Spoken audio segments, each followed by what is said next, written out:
Kristen progresif, dari hamba Tuhan kecil sampai hamba Tuhan besar, ikut ngebahas Kristen progresif, dari soal berkat, hyper grace, dan juga yang lucu-lucu. Bagaimana Pastor kita, khususnya saya nih Pastor sebagai anak muda, mendapatkan tuh pengkhotbah tuh yang bener lah di tengah kondisi maraknya para pengkhotbah yang bermunculan di media sosial.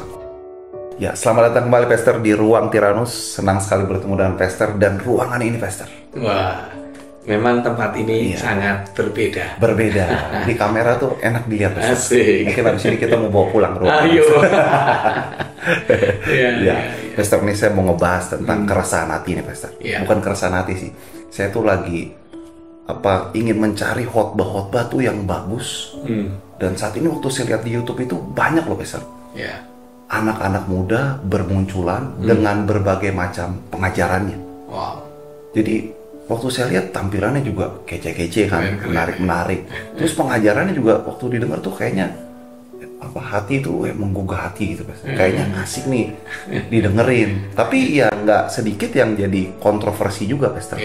Dari mulai saat ini Kristen progresif, hampir semua hamba Tuhan ngebahas Pastor, dari hamba Tuhan kecil sampai hamba Tuhan besar, ikut ngebahas Kristen progresif dan juga berbagai pengajaran lainnya Pastor, dari soal berkat, hyper grace gitu kan, dan juga yang lucu-lucu Pastor. Oh ini asik sih Pastor kalau dengerin yang lucu-lucu di tengah kondisi zaman yang lagi stres begini Pastor.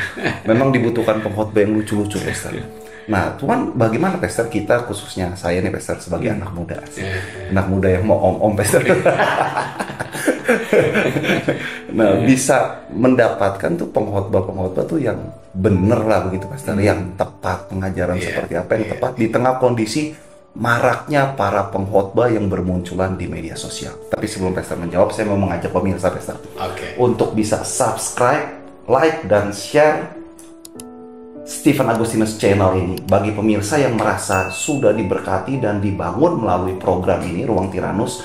Jangan lupa subscribe, like, komen, dan share. Agar apa? Agar ada banyak mereka yang lain bisa turut dibangun melalui program ini. Jangan lupa subscribe, like, komen, dan share.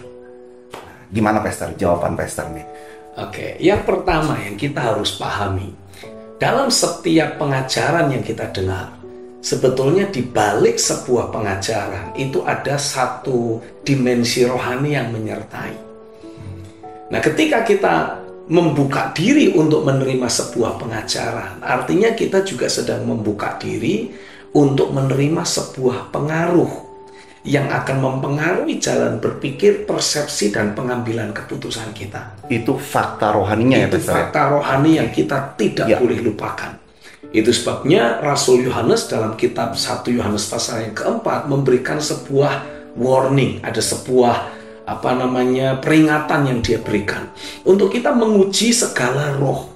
Tapi ketika Yohanes mengatakan ujilah roh-roh itu, ini kaitannya adalah dengan pengajaran ataupun berbagai macam nabi palsu yang sedang bermunculan di atas muka bumi pada zaman itu. Jadi kalau kita bicara tentang adanya pengkhotbah yang beraneka ragam, ada yang lucu, ada yang nakut-nakutin, ada yang cuma berfokus pada kesuksesan dan sebagainya, itu bukan sesuatu yang baru. Dari sejak zaman masa lalu, gereja mula-mula, Rasul Yohanes sudah memberikan warning. Hati-hati, karena di dalam setiap pengajaran itu selalu ada dimensi rohani yang akan mempengaruhi persepsi yang kita miliki, mempengaruhi sikap hati kita, dan otomatis akan mempengaruhi pengambilan keputusan yang kita buat. Itu prinsip pertama yang kita harus waspadai. Jadi ada dimensi rohaninya di balik setiap pengajaran. Di dalam setiap pengajaran selalu ada dimensi rohani yang membackup, yang ikut bekerja. Nah, poin yang kedua, ini melengkapi poin pertama yang tadi saya sebutkan. Pada waktu Paulus mendapati orang-orang yang ada di Kreta, di Asia sana, mengalami ada begitu banyak gejolak gara-gara beraneka ragam pengajaran yang bermunculan, dia mengutus seorang anak rohaninya yang bernama Titus. Untuk apa? Untuk membenahi kehidupan orang-orang percaya yang ada di Pulau Kreta. Kenapa kok harus dibenahi? Karena dari berbagai macam pengajaran yang ada, itu pola kehidupan yang sehat, atau lebih tepatnya istilah yang Paulus pakai itu tertib kehidupan iman, yang selama ini dia sudah bangun bersama dengan tim pelayanannya, itu mengalami kerancuan dan kerusakan, pakai tanda kutip, karena banyak ragam pengajaran yang bermunculan dan kemudian mulai mempengaruhi kehidupan jemaat yang selama ini dia ayomi. Nah, dari dua prinsip yang ada, saya ingin memberikan penegasan kepada setiap kita. Entah kita masih muda, entah kita ada dalam tataran hamba-hamba Tuhan, yang saya mau tegaskan adalah waspadailah. Karena di balik setiap pengajaran yang kau dengar, ini akan memiliki ada pengaruh yang kuat untuk pengambilan keputusanmu nanti akan diselaraskan dengan pengajaran yang kau terima. Nah, satu-satunya cara untuk kita bisa aman, bagi tanda kutip, untuk menerima pengajaran A atau mendengar pengajaran B, lihatlah dari buah-buahnya. Yesus sendiri memberi penegasan, kalau satu pohon itu baru bisa dikenali dari buah-buahnya.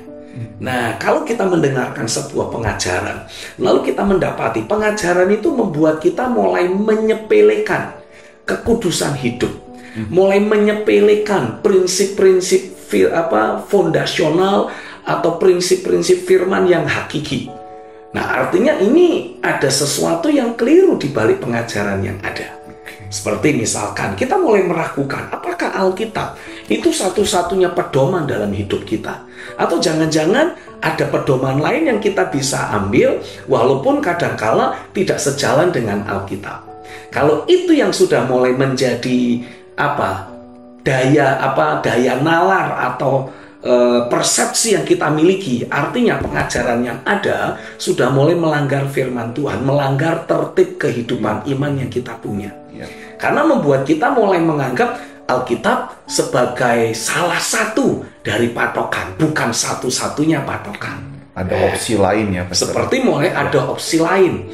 Nah, ini adalah berbicara tentang roh penyesat, roh dusta yang ada di balik dari pengajaran yang kita dengar, yang mulai meyakinkan diri kita bahwa ada opsi lain, ada alternatif lain selain Alkitab, gitu kira-kiranya. Nah, jadi hal pertama yang kita harus waspadai adalah kenali buah-buah yang muncul ketika kita membuka diri mendengar khotbah atau pengajaran tertentu. Ya, saya harap sih kita sedikit lebih kritis. Jangan kita pakai dengan diri kita sendiri. Lihatlah orang lain.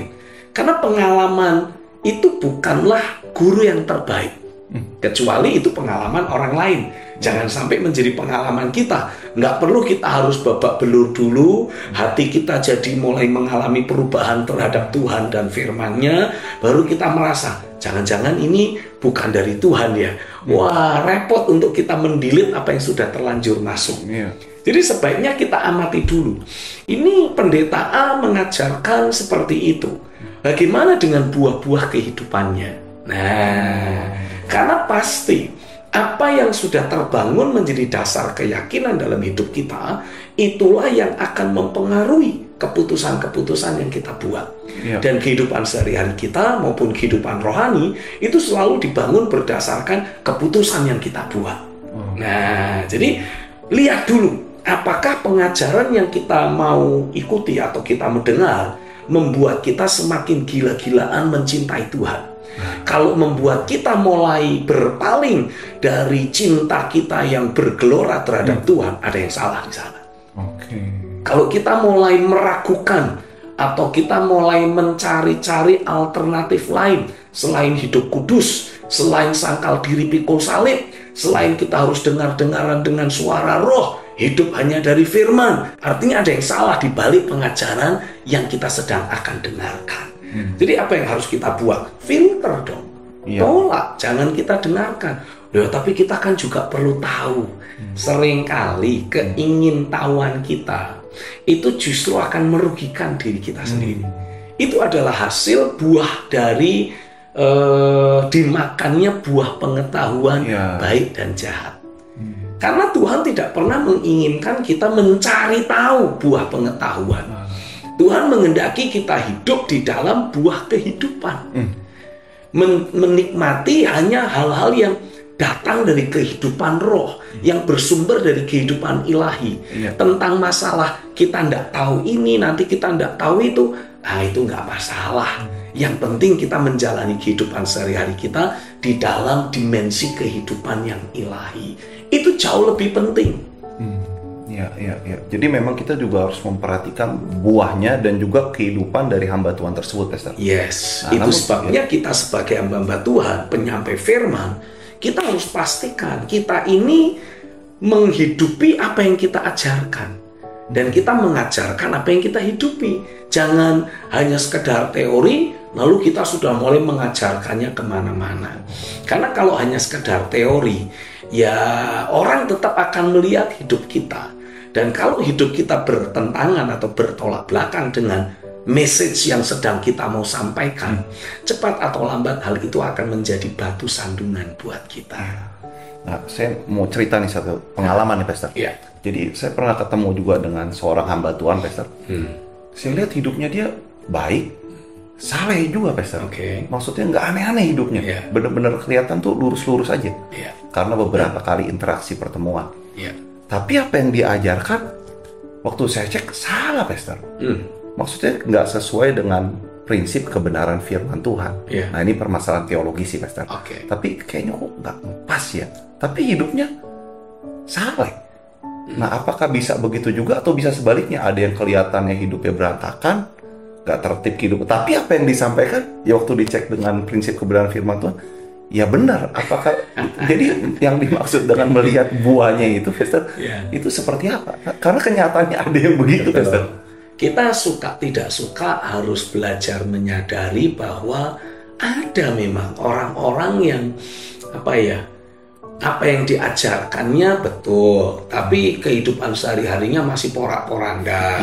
Atau sebaliknya, kehidupan sehari-harinya bagus, tapi apa yang diajarkannya keliru, atau ya mungkin kita tidak bisa bilang bertentangan dengan prinsip firman, tapi kok tidak sejalan dengan apa yang dia kehidupan sehari-harinya.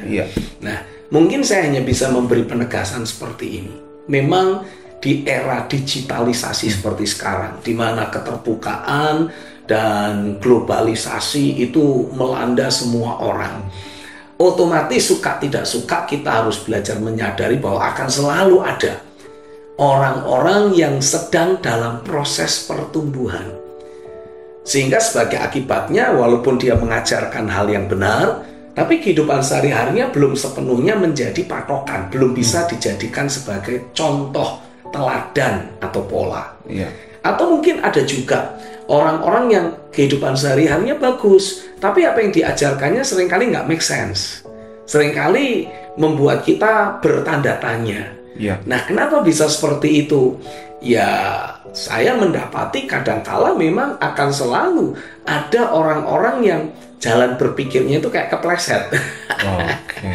Tetapi disitulah saya mendapati betapa pentingnya kita ini betul-betul mengkondisikan diri untuk ada di bawah pengayoman hamba-hamba Tuhan yang memang memiliki kehidupan yang akurat dan mengajarkan hal-hal yang akurat juga. Sehingga sebagai akibatnya, kalau kita mau mengambil hidup seseorang sebagai contoh atau pola, kan kita mau pastikan pola yang kita miliki itu tidak boleh ada kekeliruan. Karena kalau misalkan masih ada kekeliruan yang fatal di sana, kekeliruan yang fondasional di sana, ya otomatis ke bawah ini akan menciptakan kekeliruan yang lebih parah. Karena kita kan seperti kayak copy paste. Seperti misalkan kita mau mengcopy satu file, sementara file yang ada originalnya, filenya itu blur, tidak jelas. Nah otomatis kalau di copy paste berapa kali pun ya tentu hasilnya akan tetap blur juga.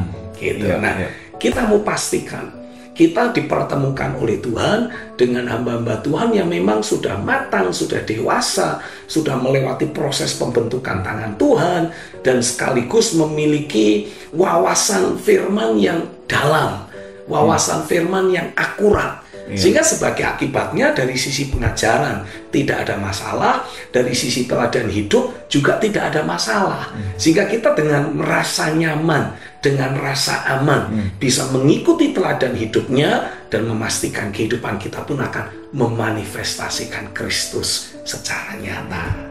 Gitu. Jadi memang jangan sampai kita salah pilih orang dan salah dengar ya Pastor. Nah, itu dia. Karena di hari-hari terakhir ini, Yesus sendiri memberikan sebuah peringatan. Hati-hatilah dengan apa yang engkau dengar. Karena di hari-hari terakhir akan ada banyak orang yang dengan segala macam cara akan mengeluarkan, menyeret kita keluar dari jalan kebenaran dan menarik kepada dirinya sendiri. Nah, inilah yang disebut sebagai penyesatan. Jadi, salah satu tanda akhir zaman adalah makin banyaknya penyesatan. Nah, tapi dengan semakin banyaknya penyesatan, kita harus lebih berhati-hati untuk betul-betul menjagai hati kita, mengejar kebenaran yang hakiki. Karena kalau kita terus sibuk mewaspadai penyesatan, nanti jangan-jangan ketika yang asli datang, kita nggak bisa mengenali. Gitu. Contoh alternatifnya paling mudah gini deh. Di tengah dunia yang semakin sulit seperti sekarang, pasti yang namanya pemalsuan uang juga akan bertambah marak. Nah, tapi petugas-petugas di bank itu mereka dilatih bukan memegang uang palsu. Mereka itu justru dilatihnya pegang uang asli. Tujuannya apa? Begitu kita megang yang palsu, langsung ketahuan ini palsu. Nah, kenapa kok bisa ketahuan? Karena kita sudah terbiasa berurusan dengan uang yang asli. Nah, demikian pula kita. Ayo kita pastikan kita itu punya kecenderungan hati yang betul-betul mengejar, mencintai kebenaran yang hakiki. Sehingga ketika mulai ada pengajaran-pengajaran yang separuh kebenaran, kalau kita mengajarkan prinsip yang terang-terangan bertentangan dengan prinsip firman, ya kita otomatis langsung tolak dari awal. Nah, tapi kalau kita mendengarnya separuh kebenaran, itu lebih berbahaya. Karena kita pikir, sama kok, bener kok. Tapi ketika kita ikuti, jalan hidup kita kok jadi semakin melenceng.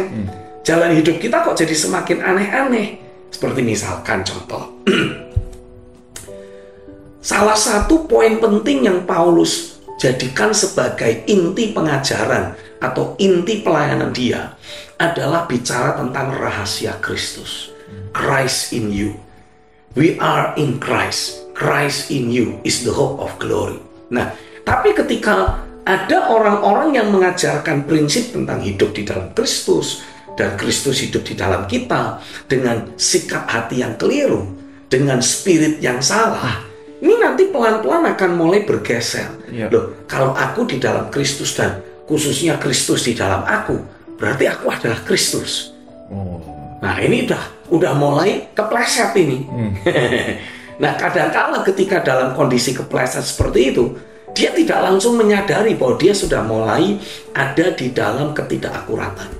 Karena dia akan mulai berpikir gini, kalau aku juga Kristus, berarti buat apa aku berdoa? Wong Kristus ada di dalamku dan aku juga sedang terus dikondisikan menjadi seperti Kristus. Aku adalah Kristus, aku berdoa pada diriku sendiri. Jadi buat apa dong berdoa? Nah, ini sudah mulai ada Pastor sampai kayak gitu. Ada banyak pengajaran-pengajaran separuh kebenaran seperti itu yang ujung-ujungnya justru akan membuat orang jadi kepleset semakin jauh dari Tuhan. Kenapa ada pengajaran yang mengajarkan bahwa kita sudah tidak perlu lagi berdoa, kita tidak perlu lagi puasa, karena Kristus sudah ada di dalam kita. Wah, ini namanya keblinger. Yesus saja doa puasa. Yesus saja doa puasa, doa semalam-malaman. Kok kita malah dibilang tidak perlu doa? Wah, itu namanya sudah mulai kepleset itu. Lebih parah lagi, ketika orang yang bersangkutan masih memiliki sikap hati yang tidak mencintai kebenaran. Jadi masih ada kehidupan daging yang dia terus pupuk dalam dirinya, tapi tidak mau betul-betul disalibkan. Nanti akhirnya dia akan mulai berpikir begini, Kristus saja bergaul dengan orang berdosa, dengan pemungut cukai, dengan para pemabuk. Berarti nggak apa-apa kalau saya sekali-sekali pergi ke nightclub atau pergi ke pub. Karena kan tujuan saya ingin menjangkau orang berdosa yang ada di sana. Nanti lama-lama apa yang terjadi? Dia yang nanti harus dimenangkan lagi.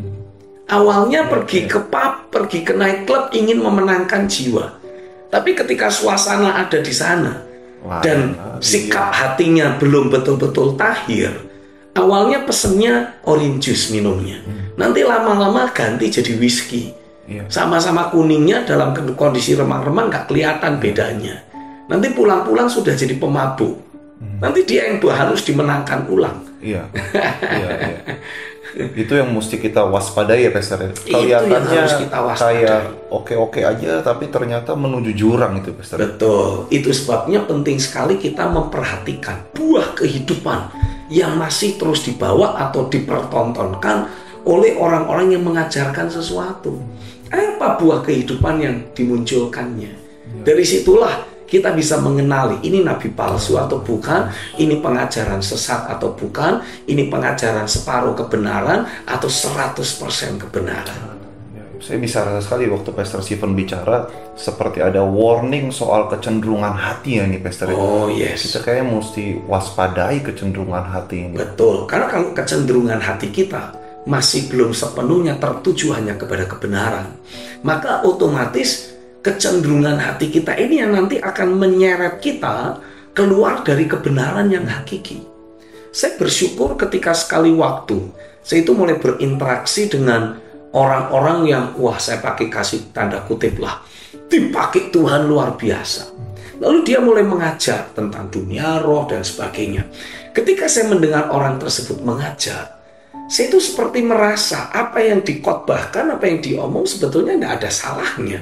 Tapi kok saya merasa ada sesuatu yang tidak sejahtera dalam hati saya. Nah, akhirnya saya mengambil sikap. Karena itu saya sikapi sebagai sebuah warning dari Tuhan. Saya langsung mengambil sikap, saya menjaga jarak. Jadi saya mulai jarang-jarang mendengarkan orang itu lagi. Saya mulai jagai hati saya terus doa minta Tuhan membersihkan hati saya, semakin cinta kebenaran, semakin hidup dalam kebenaran dan semacam itu. Belakangan baru saya ketahui, kalau ternyata orang yang bersangkutan mulai memunculkan buah-buah kehidupan yang semakin menyimpang. Karena ya itu seperti yang tadi saya bilang, awalnya orangnya bilang, mengajar, kita ini adalah orang yang sedang dibawa jadi serupa dengan Kristus. Lalu lama-lama dia mulai mengatakan bahwa kita adalah juga Kristus. Hanya kalau Yesus Kristus itu Kristus besar, kita Kristus kecil. Nah, lalu tidak berapa lama mulai menunjukkan gejala-gejala kepleset yang lebih parah. Lalu mulai mengatakan bahwa ya kalau kita Kristus juga, ya artinya kita sudah tidak perlu lagi berdoa.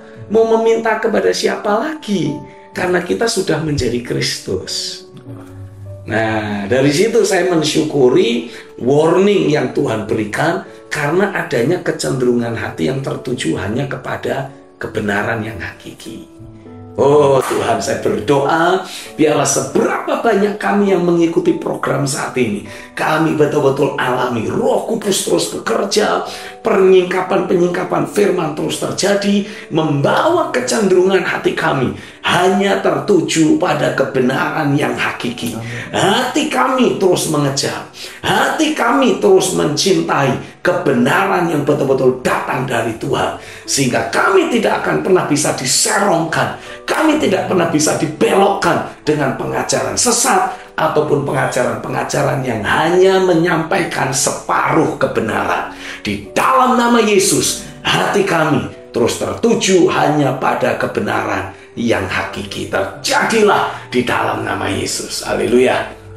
Pemirsa, segera subscribe, like, comment, share channel ini dan juga program ini. Saya yakin apa yang Pastor Stephen sampaikan itu perlu didengar oleh banyak orang agar mereka diselamatkan dari roh penyesat. Betul. Ya. Karena pada hari-hari yang terakhir roh dusta itu akan terus bekerja dan roh dusta akan betul-betul memanfaatkan, memanipulasi sikap hati kita yang kadangkala belum sepenuhnya terbentuk, tercetak untuk hanya mencintai kebenaran. Selama keakuan masih bercokol dalam hidup kita, artinya roh dusta itu akan masih punya kesempatan untuk mempengaruhi dan menyerongkan kita. Karena biasanya pengajaran-pengajaran yang separuh kebenaran. Ya, sekali lagi, kalau memang pengajaran itu bertentangan dengan firman, mudah buat kita untuk langsung tolak. Tapi kalau hanya separuh kebenaran, nah ini yang berbahaya. Biasanya separuh kebenaran yang ada diambil dari ayat-ayat Alkitab memang.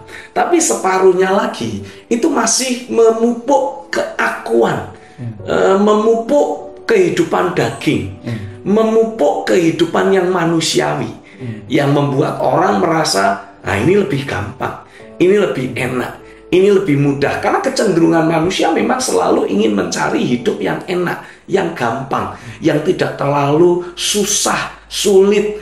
Karena ya buat apa susah-susah kalau bisa gampang? Kenapa harus yang sulit? Kenapa harus sangkal diri pikul salib kalau kita masih bisa menjalani kehidupan sehari-hari yang sama seperti yang lain? Kenapa kita harus membenci dunia ini kalau kita masih bisa kong kali kong? Kira-kiranya seperti itu. Itulah intisari dari sikap hati yang keliru yang nanti akan dimanfaatkan oleh roh dusta. Nah, Pastor, itu kan dunia kekristenan nih, Pastor. Tapi juga saat ini, Pastor, ada banyak netizen, orang percaya juga, yang juga seneng nih, Pastor, mendengarkan para peramal. Nah, nih saya mau tanya lebih lanjut kepada Pastor. Ini bagaimana kondisi seperti ini? Tapi sekali lagi pemirsa, segera subscribe, like, komen, dan share channel ini. Saya yakin akan membangun kehidupan banyak orang di luar sana. Ingat, ketikan jari saudara atau tindakan saudara mempergunakan jempol untuk share, untuk like, untuk komen, ini akan ikut mempengaruhi banyak orang yang lain. Mari kita lakukan porsi kita masing-masing. Porsi saya menyampaikan apa yang harus disampaikan, porsi saudara menyebarluaskannya. Haleluya. Tindakan kecil, sederhana, enteng, ringan, tapi berdampak besar. Luar biasa. Nah, Pastor, gimana soal peramal? Karena begini, Pastor, ada banyak peramal-peramal saat ini, Pastor, di channel-channel YouTube. Mereka itu bisa meramal hampir-hampir tepat, Pastor. Kayaknya tuh pas-pas banget. Jadi kan otomatis orang yang mendengar ini jadi kok bener ya. Sedangkan waktu dengar pendeta hebat banget, kok salah ya kan gitu. Jadi otomatis kecenderungan hati ini jadi pengen tahu lebih dalam. Jadi putar terus channelnya, cari terus orangnya. Itu gimana menurut